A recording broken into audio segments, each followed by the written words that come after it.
সদ্য দেশে ফিরে এসে নিজের বাবার কলেজের অনুষ্ঠানে গিয়ে একটা মেয়েকে দেখার পর থেকে সেই মেয়েকে খুঁজতে কলেজের সব স্টুডেন্টদের সন্ধ্যা পর্যন্ত আটকে রেখেছে প্রফেসর মারুফুল খানের একমাত্র ছেলে মেহরাব খান। আজই দেশে ফিরেছে। এয়ারপোর্ট থেকে বাড়ি না গিয়ে তার বাবার কলেজে একটা অনুষ্ঠানে গিয়েছিল, আর সেখানে একটা মেয়ের সাথে ভুলবশত ধাক্কা খাওয়ার পর এক দফা ঝগড়া হয়। এরপর থেকে মেয়েটাকে খুঁজে যাচ্ছে। বলতে গেলে এক নজর দেখায় মেয়েটিকে ভালো লেগে যায়। অনুষ্ঠানটা প্রায় শেষের দিকে। সাথে সাথে মেহরাব তার বাবাকে অনুষ্ঠান থেকে আলাদা করে ডেকে বলে উঠে, বাবা, আর 1 ঘন্টার জন্য অনুষ্ঠানটা কন্টিনিউ রাখো। মারুফুল খান ছেলের কথা শুনে বলে ওঠেন, অনুষ্ঠান প্রায় শেষের দিকে, অ্যানাউন্স করা হয়ে গিয়েছে, এখন এটা কন্টিনিউ রাখবো কি করে? আর তুমি অনুষ্ঠানটা কন্টিনিউ করতে বলেছো কেন? মেজবা শান্ত চোখে তার বাবার দিকে তাকিয়ে বলে উঠে, বাবা, আমি একটা মেয়েকে খুঁজছি। মেয়েটাকে না পাওয়া পর্যন্ত তুমি অনুষ্ঠানটা কন্টিনিউ করে যাও। মারুফুল খান সাথে সাথে বলেন, হোয়াট আর ইউ কেজি? কি বলছো মেহরাব? বাবা, আমি ঠিকই বলছি। আর ওই মেয়েকে খুঁজে না পাওয়া পর্যন্ত তুমি অনুষ্ঠানটা কন্টিনিউ করো। আর লোক লাগাও, আমি 1 ঘন্টার মধ্যে ওই মেয়েকে আমার সামনে দেখতে চাই। মারুফুল খান ছেলের দিকে তাকিয়ে অস্থির কণ্ঠে বলে উঠেন, মেয়েটা কি তোমাকে কিছু বলেছে? মেয়েরা শক্ত কণ্ঠে বলল, না। তাহলে খুঁজতে চাইছো কেন? বাবা, আমি এত প্রশ্নের উত্তর দিতে পারবো না। মারুফুল খান তৎক্ষণাৎ কাউকে কল দিলেন। হ্যালো রেজাউল, অনুষ্ঠানটা আরো কিছুক্ষণ চলবে, তুমি এটা এমার্জেন্সি অ্যানাউন্স করে দাও। ঠিক আছে, ছাড়া আমি বলছি। মেহরাব ঠান্ডা মেজাজে একটা চেয়ার টেনে বসে তার বাবাকে বলে, থ্যাংক ইউ বাবা, এখন কিছু লোক লাগাও। মারুফুল খানও মেহরাবের সামনে একটা চেয়ার টেনে বসে গম্ভীর কণ্ঠে বলেন, মেয়েটার নাম কি? নাম বলো, আমি লোক লাগাচ্ছি। মেহরাব বলে, বাবা, আমি মেয়েটার নাম জানি না। তাহলে লোক লাগাবো কি করে? ওরা কাকে না কাকে ধরে নিয়ে আসবে। এই বলে মারুফুল খান ভাবুক গলায় বলেন, মেয়েটা দেখতে কেমন? মেহরাব চোখ বন্ধ করে বলে, বাবা, মেয়েটার লম্বা চুল আছে। মারুফুল খান কপাল কুঁচকে উঠে বলেন, কি লম্বা চুল? বাবা, লম্বা চুল। হাঁটু ছাড়িয়ে মেয়েটা দেখতে অনেক সুন্দর, শাড়ি পরেছে। এমন লম্বা চুল তো আরো অনেক মেয়েরই আছে, আমি না চিনে কাকে ধরে আনতে বলবো?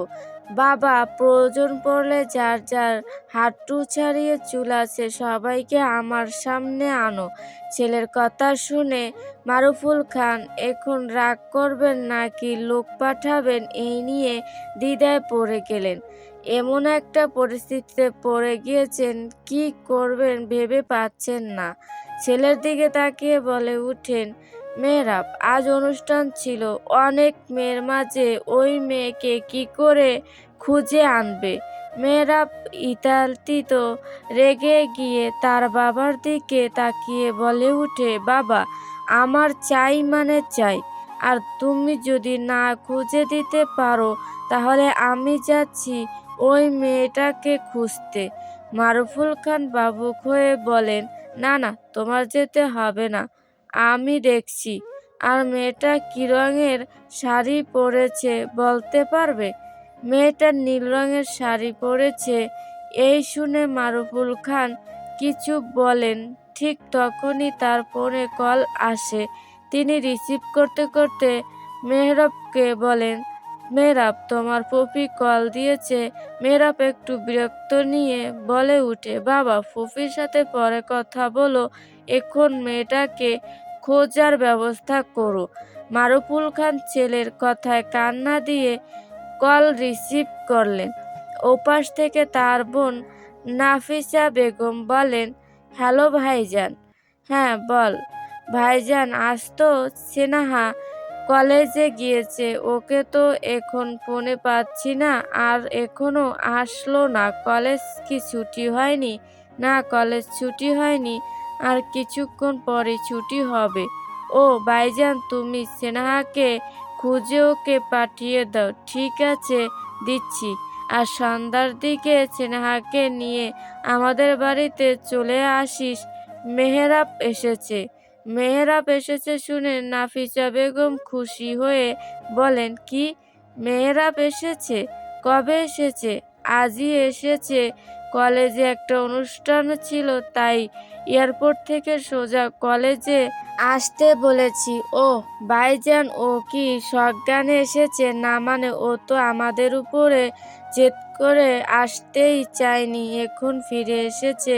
রাগটাগ করে আছে কি এখনো? মারুফুল খান গলা খাড়াকি দিয়ে বলেন, নাফিসা, তাহলে তুই আজই চলে আয়। ভাইজান, আজ যাব না, কালকে সকালে চেনাকে সাথে নিয়ে যাব। ঠিক আছে তাহলে ভাইজান, রাখছি। তুমি একটু সেনাহাকে পাঠিয়ে দাও। ঠিক আছে। মারুফুল খান কল কেটে দিয়ে মেহরাবের দিকে তাকিয়ে বলে ওঠেন, তোমার ফুফাতো বোন সেনাহা এই কলেজে পরে, ওর সাথে দেখা করবে? মেহরাব সোজা গলায় বলে, আমি এখান কারো সাথে দেখা করতে চাই না। মারুফুল খান সাথে সাথে দুজনে লোককে ডেকে আনলেন মেহরাবের সামনে। এরপরে তিনি দুজন লোককে বললেন, নীল শাড়ি পরা, লম্বা চুল আছে এমন মেয়েকে এখানে ডেকে আনতে। লোক দুটো তৎক্ষণাৎ চলে গেল। মারুফুল খান নিজের কেবিনে ছেলেকে বসিয়ে চলে গেলেন তার বোনের মেয়ে চেনাহাকে খুঁজতে। অতএব তিনি চেনাহাকে ক্যাম্পাসের একটা জায়গায় দেখতে পেয়ে এগিয়ে গেলেন এবং চেনাহার সামনে গিয়ে তার চক্ষু চড়ক গাছ। চেনাহার নীল শাড়ি পরে আছে, আর চেনাহার চুলও হাঁটু ছাড়িয়ে। তিনি চেনাহাকে দেখে মনে মনে বলেন, তাহলে কি মেহরাব চেনাহার কথাই বলেছিল? এরপরে মারুফ খান চেনাহার সাথে কথা বলে ওকে বাড়ি পাঠিয়ে দেয়।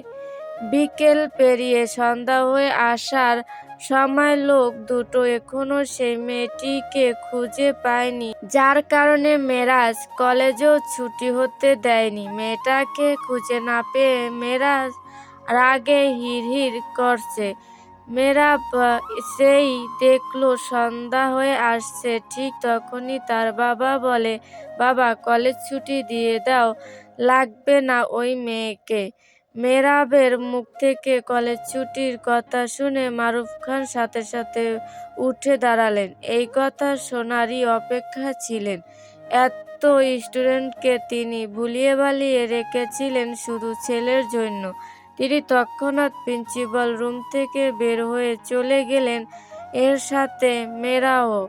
মারুফুল খান ড্রাইভ করছেন, মেহরাব পাশের সিটে বসে আছে। মারুফুল খান ছেলের মুখের দিকে তাকাতে পারছেন না, এখনো রেগে আছে। কিছুক্ষণ পরে মারুফুল খান নীরবতা ভেঙে প্রশ্ন করেন, মেহরাব, কি হয়েছে বলো তো? কেন কথা বলছো না? যে মেয়েকে তুমি খুঁজছো সেই মেয়ে কি তোমাকে কিছু বলেছে? মেহরাবের থেকে ছোট একটি উত্তর আসলো না। মারুফুল খান বলেন, তাহলে ওই মেয়েকে খুঁজতে এতগুলো স্টুডেন্টকে আটকে রাখলে কেন? মেহরাব তার বাবার দিকে ঘুরে বলে, বাবা, তুমি তোমার ছেলের কথা না ভেবে এখনো স্টুডেন্টদের নিয়ে পড়ে আছো। একদিন না হয় কষ্ট করলো। মারুফুল খান ছেলের কথা শুনে মনে মনে বলেন, ছেলে তো নয় যেন টাইম বোম, মুহূর্তে মুহূর্তে বিস্ফোরণ হয়। এই ছেলের রাগের জন্য বিদেশে পড়তে পাঠালাম, মনে করছি ভালো হয়ে ফিরবে, কিন্তু না, এই ছেলে দ্বিগুণ বোম হয়ে ফিরে এসেছে। মাহারা ছেলে তার, তিনি ছেলের এমন রাগে কিছু বলতেও পারছেন না। ছেলেকে তিনি বড্ড বেশি ভালোবাসেন। এমন সময় মারুফুল খানের ফোনে কল এলো। কলটা তার ওয়াইফ হামিদা খান করেছেন। মেহরাবের মা যখন মারা যায় তখন মেহরাব ছোট ছিল, তাই মেহরাবের দেখভালের জন্য তিনি মেহরাবের খালাকে বিয়ে করলেন। কিন্তু মেহরাব নিজের মতোই থেকেছে, কখনো তার খালাকে কাছে ঘেঁষতে দেয়নি। বলতে গেলে মেহরাব নিজের মায়ের জায়গা কাউকেই বসায়নি, নিজের খালাকেও না। সময়ের সাথে বড় হতে হতে সিদ্ধান্ত নেয় বিদেশ পড়তে যাবে। এরপরে বিদেশ পড়তে গিয়ে আজ 7 বছর পরে ফিরে এলো। এদিকে মারুফুল খান কলটা রিসিভ করলেন। হ্যালো। বলো। তুমি কোথায় আছো? মেহরাবকে নিয়ে বাড়িতে আসছো না কেন এখনো? ওই কলেজ থেকে একটু আগে বের হলাম, আধ ঘন্টার মধ্যে চলে যাব। ঠিক আছে। মারুফুল খান ফোন রেখে মেহরাবের দিকে তাকালেন। মেহরাব নিকট কণ্ঠে প্রশ্ন করে, কে কল দিয়েছিল? তোমার আম্মু। মেহরাব গম্ভীর হয়ে অন্যদিকে তাকালো। মারুফুল খান মেহরাবকে সাথে নিয়ে বাড়িতে প্রবেশ করলেন। ডাইনিং রুমে বসা ছিলেন মেহরাবের মা ফাহমিদা খান। তিনি মেহরাবকে দেখা মাত্রই উঠে গিয়ে এলেন। যতই হোক ছেলে তো। দীর্ঘ 7 বছর পর মেহরাবকে সামনে থেকে দেখতে পেয়ে অশ্রুকাতর হয়ে উঠলেন। ফাহমিদা খান এগিয়ে এসে মেহরাবকে বুকে জড়িয়ে ধরতে চান, কিন্তু কি জন্য যেন পারেন না। তাই তিনি মেহরাবকে ধরে বলেন, মেহরাব বাবা, কেমন আছো? আমি ভালো আছি, তুমি? আমি ভালো আছি। মারুফুল খানের পরিবার খুবই ছোট। তারা 2 ভাই 1 বোন। মারুফুল খানের ভাই বোনদের মধ্যে বড় তিনি। এখন কলেজের প্রিন্সিপাল পদে চাকরিতে রয়েছেন। তার প্রথম ওয়াইফ ছিলেন তাহমিদা খান।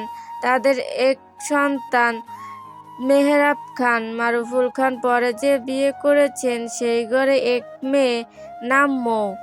এবার ইন্টার ফার্স্ট ইয়ারে উঠেছে। মারুফুল খানের ছোট ভাই আরিফুল খান, তার ওয়াইফ সারা খান।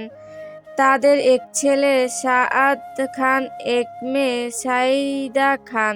সাফ পড়াশোনা শেষ করে আর সাইদার বিয়ে হয়ে গিয়েছে। মারুফুল খানের বোনের নাম নাফিসা বেগম। তার হাজবেন্ড আফনান মির্জা পেশায় একজন ডক্টর। তাদের এক মেয়ে সেনাহা মির্জা, এবার কলেজে ইন্টার সেকেন্ড ইয়ারে উঠেছে। মেজবা নিজের রুমে যাওয়ার জন্য সিঁড়িতে উঠতে নেয়, ঠিক তখনই মেজবার সামনে এসে দাঁড়ায় একটি মেয়ে, মেজবার সৎ বোন, নাম মৌ, এবার কলেজে উঠেছে। মেজবা মৌয়ের দিকে তাকিয়ে বলে, কিরে শাকচুন্নি, কেমন আছিস? এই কথা শুনতে মৌয়ের মুখের হাসি ফুস করে উড়ে যায়। সাথে সাথে গাল ফুলিয়ে বলে, ভাইয়া শাকচুন্নি বলো কেন? মেজবা সিঁড়ি দিয়ে উঠতে উঠতে মৌকে সাথে নিয়ে যেতে যেতে বলে, চল, তোর জন্য চকলেট এনেছি। আম্মু আম্মু, আমার কানের দুল কোথায়? নাফিসা বেগম মেয়ের ডাকে চিকেন থেকে তাড়াহুড়ো করে আসলেন। সেনাহা তখন নিজের বিছানার মধ্যে সব জুয়েলারি অর্নামেন্টসগুলো অগোছালো করে রেখেছে। নাফিসা বেগম কোমরে হাত রেখে মেয়ের দিকে তাকিয়ে বলেন, এই কি হয়েছে? সেনাহা চুলগুলো হাত খোপা করতে করতে বলে, আম্মু, আমার একটা কানের দুল পাচ্ছি না। কোথায় রেখেছিস? আম্মু, আজকে কলেজে অনুষ্ঠানে পড়ে গিয়েছিলাম, এরপরে বাসায় এসে আর পাইনি। নাফিসা বেগম এ শুনে শ্বাস ছেড়ে বলেন, তাহলে কলেজেই হারিয়ে ফেলেছিস? সেনাহা বিছানায় বসে বলে, কিন্তু আম্মু, কলেজে কখন হারালো টের তো পাইনি। সেনাহা এই বলে কিছু মনে করার চেষ্টা করলো। ঠিক তখন মাথায় স্মরণ হলো সে একটা ছেলের সাথে ধাক্কা খেয়েছিল, হয়তো তখনই হারিয়ে গিয়েছে। সেনাহা তৎক্ষণাৎ উঠে দাঁড়িয়ে বলে, আম্মু, আমার মনে পড়েছে, আজ আমার একটা ছেলের সাথে ধাক্কা লেগেছিল, মনে হয় তখনই পড়ে গিয়েছে। দেখেছিস, ধাক্কা খেয়ে হারিয়ে ফেলেছিস আর বাড়িতে এসে খুঁজছিস। তোর আর তোর বাবার জ্বালায় আমার চলে যেতে হবে। সেনহা মনটা খারাপ করে বিছানায় বসলো। নাফিসা বেগম এগিয়ে এসে বলেন, তোর আবার কি হলো? আম্মু, ইয়ারিংটা আব্বু আমাকে বার্থডে গিফট করেছিল, আর সেটা শেষমেশ হারিয়ে ফেললাম। হয়েছে, আর মন খারাপ করতে হবে না। তোর আব্বুকে বলিস সেই রকম দেখে আবার এনে দিবে। এখন ফ্রেশ হয়ে খেতে আয়, আমি কিন্তু আর ডাকতে পারবো না। নাফিসা বেগম চলে গেলেন। সেনহা বিছানায় পড়ে থাকা সব জুয়েলারিগুলো গুছিয়ে রাখলো। সেনহার দীর্ঘ বিশ্বাস, ওই ছেলেটার সাথে ধাক্কা খাওয়ার সময় ইয়ারিংটা পড়ে গিয়েছে। সেনহা চোখ বন্ধ করে ওই নাম না জানা ছেলেটাকে বকতে লাগলো। শয়তান ছেলেটার জন্য আমার পছন্দের জিনিসটা হারিয়ে গেছে। ওকে আর যদি সামনে পাই তাহলে ওর বাপ দাদার নাম ভুলিয়ে ছাড়বো। রাস্তা দিয়ে যাওয়ার সময় চোখে তো দেখে না, টেরা কোথাকার। সেনহার মেজাজ ভালো নেই। খাবার খেতে এসে ধূপধাপ এটা সেটা আওয়াজ করে রাখছে। আফনান মির্জা মেয়ের দিকে একবার তাকাচ্ছেন, আবার একবার ওয়াইফের দিকে তাকাচ্ছেন। তিনি গলা খাড়ারি দিয়ে সেনহাকে বলেন, বলছি আমার মেয়ের কি হয়েছে? নাফিসা বেগম বলেন, তুমি যে ওর বার্থডেতে ওকে জুয়েলারি সেট গিফট করেছিলে, সেটার ইয়ারিং নাকি আজকে হারিয়ে ফেলেছে। বলি আমার কিনে এনে দেওয়া যাবে, কিন্তু সেটা তার মাথায় ঢুকছে না। আফনান মির্জা ধীর কণ্ঠে বলে উঠেন, সেনা হারিয়ে গিয়েছে তো কি হয়েছে, আবার এনে দিব।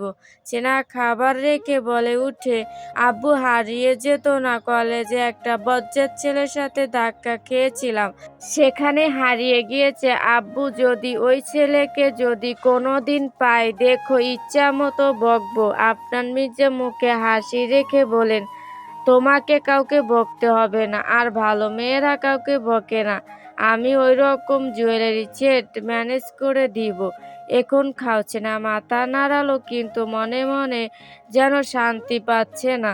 ভাবছে ছেলেটা কি ওদের কলেজের নাকি বাহির থেকে অনুষ্ঠান এটেন্ড করতে এসেছিল। তবে সে সেখানে থেকেই আসুক না কেন, সেনহা চেহারা চিনে রেখেছে।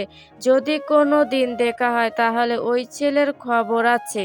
খাবার মাঝে নাসিমা বেগম আফনান মির্জাকে বলেন, সেনাহার আব্বু, কালকে কি তুমি ফিরে আছো? না, কালকে অপারেশন আছে দুটো। কেন? আজকে মেহরাব এসেছে, ও তো আর আসবে না, ওকে দেখতেই যাব। ভাইজান আজকে যেতে বলেছিল, কিন্তু আমি বলেছি কালকে যাব। ও, তাহলে তোমরা কালকে সকালে চলে যাও, আমি সন্ধ্যার দিকে চলে যাব।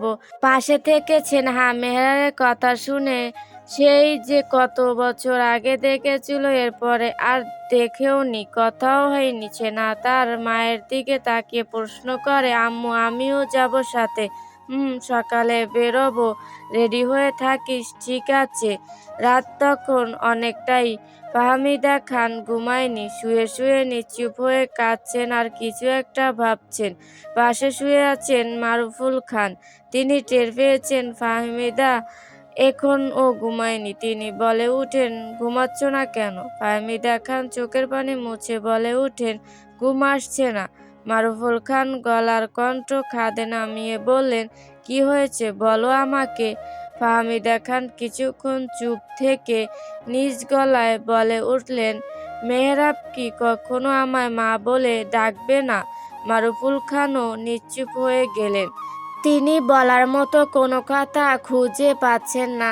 যে ছেলে এখন পর্যন্ত তার মায়ের জায়গাটাই অন্য কাউকে দেয়নি, এমনকি এই কারণে দেশে তো থাকেনি, সেই ছেলে কি করে মা ডাকবে? পরের দিন সকাল 10টার দিকে নাফিসা বেগম রেডি হয়ে ডাইনিং রুমে বসে আছেন। সেনার জন্য অপেক্ষা করছেন। সেনার রেডি হয়নি। অবশেষে বের হলো রুম থেকে। কালো রঙের সফট জর্জেট আনারকলি ড্রেস পরেছেন, লম্বা চুলগুলো ছেড়ে দিয়েছে, সাথে হালকা সাজ। এতেই সুন্দর লাগছে ছেনাকে। নাফিসা বেগম ছেনাকে নিয়ে বেরিয়ে গেলেন।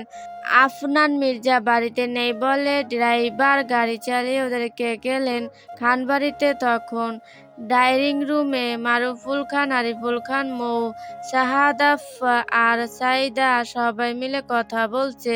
মেহরাব এতক্ষণ এখানে ছিল, এরপরে ফোন আনার জন্য আবার উপরে চলে গিয়েছে।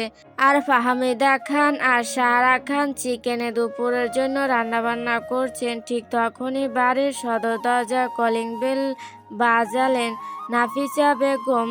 কাজের মহিলা রহিমা বেগম সাথে সাথে দরজা খুলে দিলেন। নাফিসা বেগম ছেনাকে ভিতরে ঢুকলেন। মৌ এগিয়ে এসে ছেনার পাশে দাঁড়ালো আর নাফিসা বেগম সবার সাথে টুকটাক কথা বললেন। তিনি মেহরাবকে দেখতে না পেয়ে মারুফ খানকে বলে ওঠেন, ভাইজান মেহরাব কোথায়? এখানেই ছিল, মাত্র উপরে চলে গেল, ডেকে দিচ্ছি বস। না ভাইজান, ডাকতে হবে না, আমি যাচ্ছি। নাফিসা বেগম উপরে চলে গেলেন। মৌ ছেনাকে বলে, তুমিও চলো, ভাইয়ার সাথে দেখা করবে। সেনাহা না করে না, মৌয়ের সাথে চলে যায়। মারুফুল খান কিছু একটা ভাবতে লাগলেন। কালকের মেহরাবের দেখা সেই মেয়েটি যদি চেনা হয় তাহলে মেহরাব নিশ্চয়ই রিজেক্ট করবেই, আর যদি না হয় তাহলে স্বাভাবিকভাবেই কথা বলবে। কথাগুলো ভাবতে ভাবতে তিনি চলে গেলেন ওদের দুজনের সাথে। মেহরাব রুমে এসে ফোন চার্জে থেকে খুলে বিছানায় বসে বসে ফোন দেখছে। এমন সময় রুমে ঢুকে নাফিসা বেগম। মেহরাব নিজের ফুপিকে দেখে খুশি হয়েছে। তিনি মেহরাবের সাথে কথা বলতে শুরু করলেন। দুজনের কথা বলার মাঝেই মারুফ খান রুমের বাইরে থেকে বলে উঠেন, নাফিসা তোকে ছোট ভাবি ডাকছে, দেখতো কি বলছে। আমি মেহরাবকে নিয়ে নিচে আসছি। ঠিক আছে ভাইজান।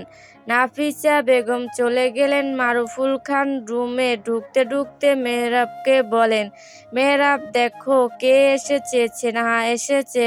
মেহরাব হেলালি করে সামনে তাকিয়ে অন্যদিকে তাকায়। এরপরে মস্তিষ্কে কালকের খুঁজতে থাকা সে মেয়েকে দেখতে পেয়ে আবারও সামনে তাকায়। ছেনাহা মৌয়ের সাথে কথা বলতে বলতে মেহরাবের দিকে এক পলক তাকায়।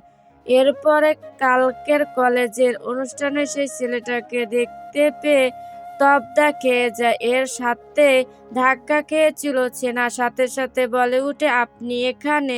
মেহরাবও নাক মুখ কুঁচকে বলে উঠে, তুমি এখানে? মারুফুল খান মেহরাব আর ছেনার দিকে তাকালেন। তার আন্দাজই ঠিক হলো, মেহরাব যে মেয়েকে খুঁজছিলেন ছেনাই সেই মেয়ে। ছেনা মেহরাবকে যে প্রশ্ন করেছে তার উত্তরে মেহরাব বলে, আমার বাড়িতে আমি রয়েছি, তুমি এখানে কেন? ছেনা সাথে সাথে বলে, এটা আমার মামার বাড়ি, তাই এখানে এসেছি। পাশে থেকে মারুফ খান শেষে বলেন, তোমরা একে অপরকে চিনো নাকি? মেহরাব বলে, বাবা তেমন চেনা না, কালকে ওর সাথে কলেজে দেখা হয়েছিল। মারুফুল খান বলেন, ও তাহলে সবাই নিচে চলো। মৌ বলে, বাবা তুমি যাও, আমরা আসছি। ঠিক আছে, দেরি করো না। মারুফুল খান চলে গেলেন। ছেনাহা মেহরাবের দিকে বিড়বিড় করে বকতে থাকে, কালকে এর জন্য ইয়ারিংটা হারিয়ে গিয়েছে।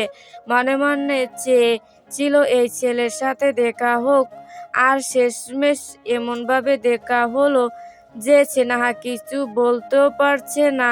তবুও কিছু না বললেও ছেনাহার শান্তি হচ্ছে না। ছেনাহার কিছু বলার আগেই মেহরাব মৌকে বলে উঠে, এই শাকচুন্নি যা তো বাবার থেকে গাড়ির চাবিটা নিয়ে আয়।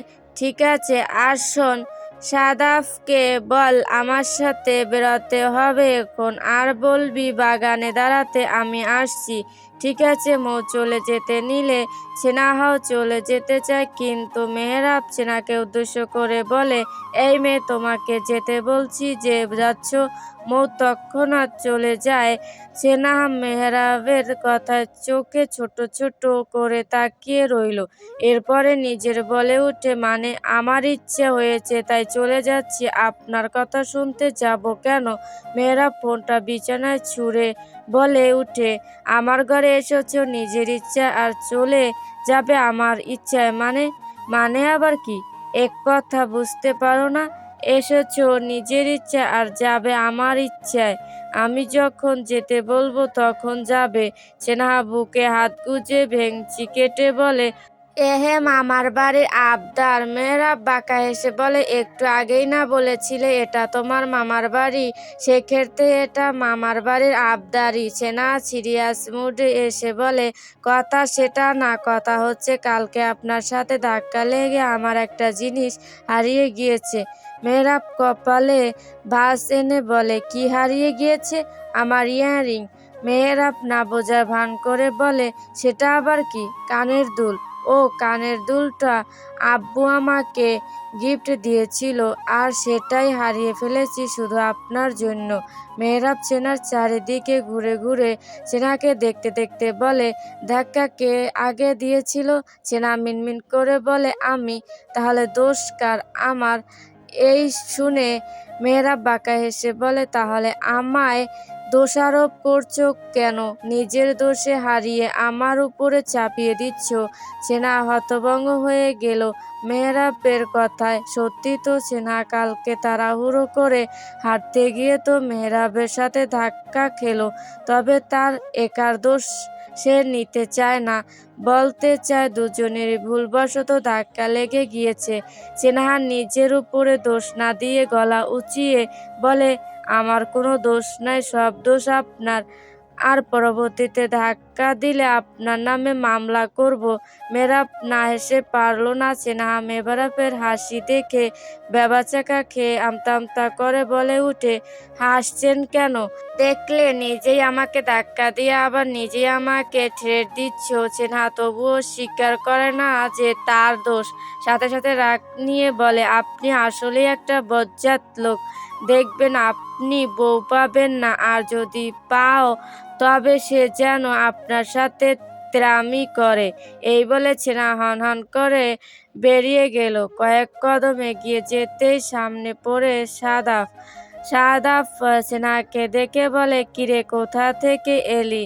মেহরাবের সাথে কথা বলেছিস? সেনাহা গম্ভীর কণ্ঠে বলে, হ্যাঁ বলেছি। সেনা এই বলে চলে যায়, আর সাদাফ ও ওইখানে দাঁড়ায় না, মেহরাবের রুমে চলে আসে। মেহরাব রেডি হচ্ছে, সাদা শার্ট, কালো প্যান্ট আর চোখে কালো চশমা পরেছে। শার্টের বোতাম উপরের দুটো খোলা রেখেছে। টান টান বুকটা বেশ আকর্ষণীয় দেখাচ্ছে। সাদাফ মেহরাবকে দেখে মস্করা করে বলে উঠে, মেয়ে মানুষ পাগল করার জন্য বের হচ্ছিস নাকি? মেহরাব বাঁকা এসে বলে, হয়তো। দুজনেই হেসে উঠে মেহরাব বিছানায় থেকে ফোনটা হাতে নিয়ে সাদাফকে নিয়ে বেরিয়ে গেল। সেনাহা ডাইনিং রুমে বসে মৌয়ের সাথে কথা বলছিল। ঠিক তখন চোখ যায় সিঁড়ি বেয়ে মেহরাবের উপর। তখন তো ভালো করে মেহরাবকে খেয়ালই করেনি। এখন মেহরাবকে দেখে একটানে তাকিয়ে আছে। সেনা তাকিয়ে থাকতে থাকতে মনে মনে বলে, যাই হোক, হ্যান্ডসাম আছে। সেনাহাকে অন্যমনস্ক দেখে মৌ হালকা ধাক্কা মেরে সেনাহাকে, এই আপু, কি হলো? কোথায় হারিয়ে গেলে? কই, কোথায় হারাবো? মেহরাব এসে দাঁড়ায় মৌয়ের সামনে। মৌ গাড়ির চাবিটা দিয়ে দেয় মেহরাবকে। সেনা তখনও তাকিয়েছিল মেহরাবের দিকে। মেহরাব সেনাকে এক নজর দেখে বাঁকা হেসে বেরিয়ে গেল। সেনা আবারও মনে মনে বলে উঠে, সেনা, তুই আসলেই নির্লজ্জ। যে তোর জিনিস হারিয়ে ফেলেছে তুই তার দিকে এভাবে তাকিয়েছিলি? ছি! আর তোর তাকিয়ে থাকা দেখে বজ্জাতটা কি না কি মনে করে হাসলো। দুপুরের আগেই মেহরাব আর সাদাব চলে আসে। তখন মেহরাব কিছু বন্ধুদের সাথে দেখা করতে গিয়েছিল, অনেকদিন পরে এসেছিল বলে রাস্তাও ভালোভাবে চিনত না, তাই সাথে সাদাবকে নিয়ে গিয়েছিল। দুজনে বাড়ি ফিরে আসতেই ফাহমিদা খান বলেন তাড়াতাড়ি ফ্রেশ হয়ে আসতে, তিনি দুপুরের খাবার রেডি করছেন, সবাই একসাথে লাঞ্চ করবে আজকে। মেহরাব নিজের রুমে এসে ওয়াশরুমে ঢুকে ফ্রেশ হতে পরে আবার একেবারে শাওয়ার নিয়ে বের হয়। এরপরে কাভার থেকে সাদা টি শার্ট আর কালো ট্রাউজার বের করে পরে বের হয়। সবাই খাবার টেবিলে বসে আছে, মেহরাব আর সাদাফের জন্য অপেক্ষা করছে। সাদাফ আগে আসে তারপরে মেহরাব নামে। দুজনই পাশাপাশি চেয়ারে বসে। ফাহমিদা খান মেহরাবের পাতে খাবার বেড়ে দিলেন। মেহরাব কারো দিকে কোনো নজর না দিয়ে খাবার খেতে নিল। খাবার খাওয়া শেষ করে মেহরাব উঠে চলে গেল উপরে। বিকেলে মেহরাব ডাইনিং রুমে বসে মোবাইল স্ক্রল করছিল। সাইদা পাশে বসে ওর হ্যান্ডসাম আসিফের সাথে কথা বলছিল। এমন সময় মৌ আর সেনাহা আসে। দুজনে এসে ওদের থেকে আলাদা বসে কথা বলতে থাকে। মেয়েরা ফোন থেকে চোখ সরিয়ে সেনাহার দিকে তাকালো, সেনাহাও তাকালো। দুজনের চোখে চোখ পড়তেই সেনাহা চোখ নামিয়ে নিল। সেই সময় মেহবা মৌকে বলে, মৌ যা তো আংটিকে কফি বানিয়ে দিতে বল। ঠিক আছে। মৌ চলে যায় চিকেনে। সেখানে রহিমা আংটিকে কফি বানিয়ে দিতে বলে চলে আসে। মৌ আসতেই শাহিদা মৌকে নিয়ে ছাদে চলে যায়। সাইদা শাড়ি পরছে, ছবি তুলে দেওয়ার জন্যই মৌকে নিয়ে ছাদে গেল। এখন ডাইনিং রুমে বসে আছে মেহরাব আর সেনাও নিজের মতো ফোন স্ক্রল করছিল। রহিমা আংটি মেজবাকে কফি দিয়ে যায়। মেজবা কফির মগ হাতে নিয়ে উঠে দাঁড়ায়। এরপরে সেনাকে উদ্দেশ্য করে বলে, সেনা আমার সাথে এসো। কেন? আসতে বলেছি, এসো। সেনা উঠে মেহরাবের পিছু পিছু চলে যায়। মেহরাব নিজের রুমে ঢুকে, তার সাথে সেনাও কিছু বুঝতে পারছে না মেহরাবের হঠাৎ ডাকার কারণ কি। মেহরাব কফির মগটা রেখে লাকেজ খুলে এরপরে লাকেজ থেকে কতগুলো চকলেট আর একটা গিফট বক্স বের করে। সেগুলো সেনাহার দিকে এগিয়ে দিয়ে বলে, তোমার জন্য এগুলো। সেনা হাতে নিতে চাইল না, কিন্তু গিফট দেখে কেনা খুশি হয়। প্রথমে একটু অনীহা ভাব নিয়ে পরে সেগুলো হাতে নেয়। এরপরে একটু গা ছাড়া ভাব নিয়ে বলে, এগুলোর আবার কি দরকার ছিল? মেহরাব তৎক্ষণাৎ বাঁকা হেসে বলে, তাহলে দিয়ে দাও। এই কথা শুনে সেনা তাজ্জব বনে চলে গেল। কি লোক রে বাবা, গিফট দিয়ে আবার ফেরত নিতে চায়। সে তো এমনি এমনি বলেছিল এগুলোর কি দরকার, কিন্তু সেটা সিরিয়াস নিতে হবে কেন? স্নেহা রেগে গিয়ে বলে, আপনি এমন কেন? গিফট দিয়ে আবার ফেরত নিতে চান? তুমি তো বললে এগুলো কি দরকার, তাই ভাবলাম। কি ভাবলেন? আপনি সব সময় বেশি বেশি ভাবেন। আমি আপনার মতো মানুষ জীবনে দেখিনি। মেহরাব মুখে তাচ্ছিন্ন হাসি ফুটিয়ে বলে, দেখোনি? দেখে নাও, এখানেই তো আছি। সেনাহা রেগে উল্টো দিক ফিরে চলে যেতে নিলে মেহরাব সেনার লম্বা বেনুনি টেনে ধরে। সেনা আচমকা ঘটনায় ব্যথা পেয়ে উফ শব্দ করে উঠে। পেছনে ফিরে মেজবার চুলের বেনুনি হাতের মুঠোয় পেঁচিয়ে আরও টান দেয়। সেনাহা আবারও ব্যথা পেয়ে বলে উঠে, উফ ছাড়ুন চুল, ব্যথা পাচ্ছি। মেহরাব চুল ছেড়ে দিয়ে কড়া গলায় বলে, ফার্স্ট অ্যান্ড লাস্ট ওয়ার্নিং, এরপরে যদি নিজের ইচ্ছায় রুম থেকে বেরিয়েছ তাহলে চুলগুলো কেটে দিব। সেনাহা রেগে গিয়ে মেহরাবের দিকে তেড়ে এসে বলে উঠে, এই কি বললেন আপনি? আমি নিজের ইচ্ছায় বের হলে চুল কেটে দিবেন? বললেই হলো। আমি এখন থেকে আমার নিজের ইচ্ছায় আপনার রুমে আসব, আবার নিজের ইচ্ছায় চলে যাব। দেখি আপনি কি করতে পারেন। মেহরাব পকেটে হাত গুজে ঠান্ডা মেজাজে বলে, করতে করতে অনেক কিছু পারি যা সময় হলে দেখতে পাবে। সেনাহা মুখ বেঁকিয়ে বলে, আপনার সময় নিয়ে আপনি বসে থাকুন আর আমার চুল কেটে দেওয়ার থ্রেট দিলেন না, দেখবেন এর প্রতিশোধ কি করে নেই। মেহরাব অবাক হওয়ার ভঙ্গিমায় বলে উঠে, কি বলছো? আমি না ভয় পেয়ে গেলাম। দুজনের কথার মাঝে রুমে ঢুকলেন ফাহমিদা খান।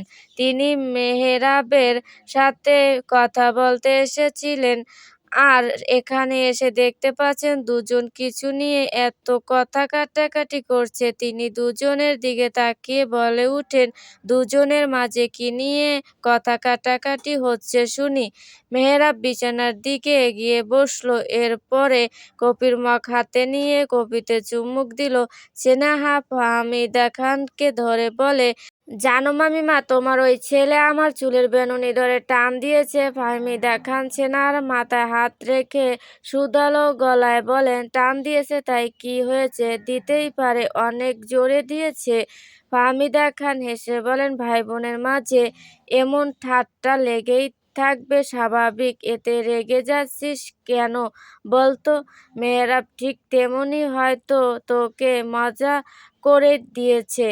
মেহরাব তখন মাথা নাড়িয়ে বলে, ঠিক বলেছ, আমি ওকে মজা করে টান দিয়েছি আর ও তোমাকে মিথ্যা বলেছে। আসলে ওকে আমি কতগুলো চকলেট দিয়েছি আর গিফট দিয়েছি, সেটা নিতে চাইনি। এরপরেই তো চুল ধরে টান দিলাম, আর যেমন করে চুলে টান দিয়েছি ও ব্যথা পাওয়ার কথা না। এই শুনে সেনাহা বাকরুদ্ধ। ফাহমিদা খান সেনার দিকে তাকিয়ে বলে উঠেন, কাজিনদের মাঝে এরকম হয়েই থাকবে, এটা নিয়ে রেগে যাস না, দুজনে মিলেমিশে থাক। আর মেহরাব, নিচে এসো তো। ঠিক আছে, তুমি যাও। ফাহমিদা খান চলে যেতেই সেনাহা মেহরাবের দিকে এগিয়ে এসে বলে, আপনি এত মিথ্যাবাদী, আগে তো জানতাম না, এখন জেনেছো তাই কি আমায় নোবেল দিবে? আপনার সাথে কথা বলাই ভুল। তাহলে সঠিক কি? আপনার মাথা। তাহলে আমার মাথা নিয়েই পড়ে থাকো। সেনাহা মেহরাবের কথার সাথে পেরে উঠে না, তাই দরজার দিকে যেতে যেতে বলে, অসভ্য লোক। মেহরাব ঠোঁট কামড়ে হেসে কফিতে চুমুক দেয়। সেনাহা রুম থেকে বেরিয়ে সোজা মৌয়ের রুমে চলে যায়। সেনাহা সচরাচর এই বাড়িতে এলে মৌয়ের রুমেই থাকে। সেহার জন্য যে গেস্ট রুম দেওয়া হয় সেখানে থাকে না। মৌ সেনাহাকে রেগে থাকতে দেখে বলে, আপু কি হয়েছে? কিছু না, বলো না। কি আর বলবো, তো ওই বজ্জাত ভাইটা আমার চুল ধরে টান দিয়েছে। ও ভাইয়া মনে হয় মজা করেই দিয়েছে। সেনাহা দোপটি দাঁত বের করে একটা হাসি দেয়। ভাইয়ের দোষ বোনের কাছে করলেও সেটা বদনাম মনে করবে, এর থেকে কিছু না বলাই ভালো।